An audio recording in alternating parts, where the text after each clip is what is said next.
kandamizi zinazomuudhi Mungu. Ole wao wanaotunga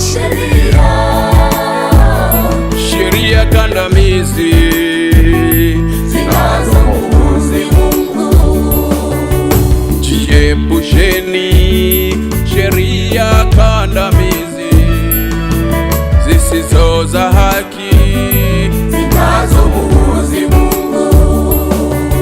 Sheria za haki huinua taifa lake, lakini dhambi ni aibu kwa watu wote. Sheria za haki huinua taifa lake, lakini dhambi ni aibu kwa watu wote. Hajatiria amenyosha mkono wake, kujiepusha ni kuacha kutenda dhambi. Kuacha dhambi ni kuacha kutenda dhambi. Ole wao wanaotunga hizo sheria zisizo haki, ipo siku watalia.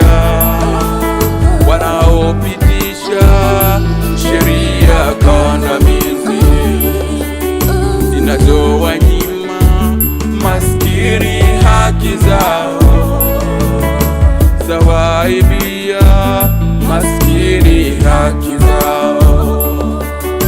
Yatima nao wamekuwa mawindo yao, wajane nao wamekuwa nyara zao.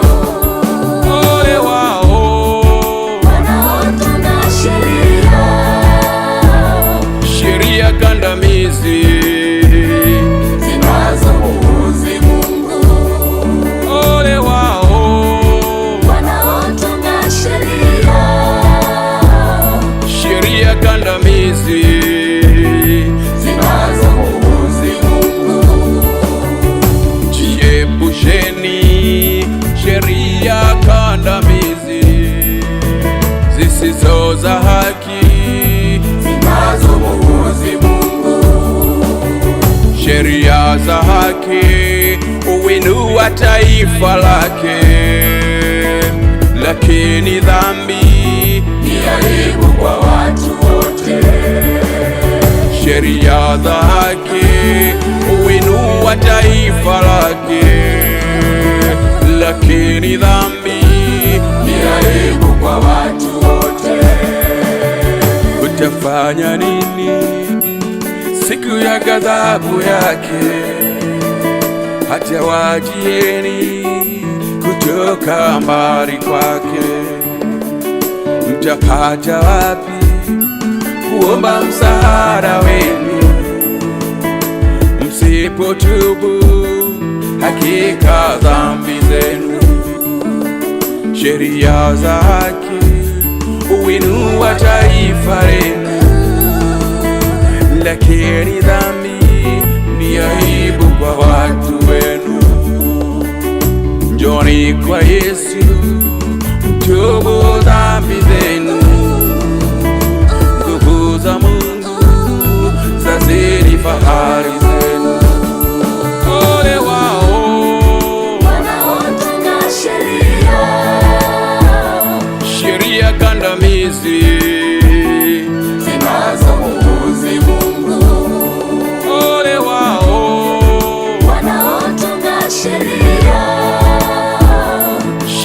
kandamizi zinazomuudhi Mungu. Jiepusheni sheria kandamizi zisizo za haki zinazomuudhi Mungu. Sheria za haki huinua taifa lake, lakini dhambi ni aibu kwa watu wote. Sheria za haki huinua taifa lake, lakini dhambi ni aibu kwa watu wote.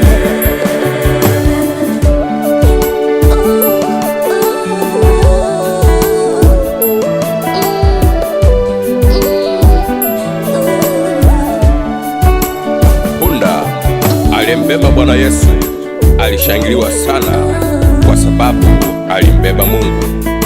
Dhamana ya uongozi uliopewa ni kwa ajili ya taifa la Mungu. Tenda haki sawa sawa na mapenzi ya Mungu. Mungu bariki dunia. Mungu bariki Afrika. Mungu bariki Tanzania. Amani iwe pamoja nanyi nyote katika jina la Yesu Kristo. Mungu awa